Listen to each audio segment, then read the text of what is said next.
যখন আপনার নামে কেউ বদনাম করে আপনার সামনে কিংবা আপনার পেছনে, আপনার প্রথম কাজ হচ্ছে আল্লাহকে ধন্যবাদ দেওয়া। বলেন সবাই সুবহানাল্লাহ।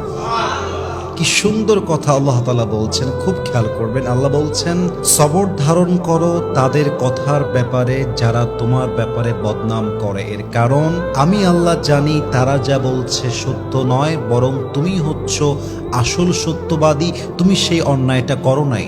এবং মাথায় রাখবা, যখন তোমার নামে কেউ বদনাম করে তোমার লাভ হচ্ছে দুইটা। এক, তোমার সমস্ত গুনাহ তাদের আমলনামায় চলে যাবে এবং তাদের সমস্ত সওয়াব তোমার আমলনামায় চলে আসবে। সুবহানাল্লাহ।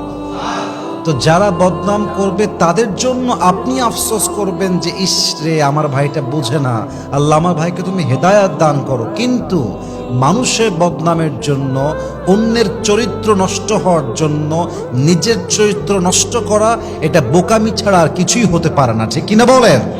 অতএব আজ থেকে বদনাম করলে নারাজ হবেন না, মন ছোট করবেন না, ভরসা রাখবেন এক সত্তার উপরে, তিনি কে?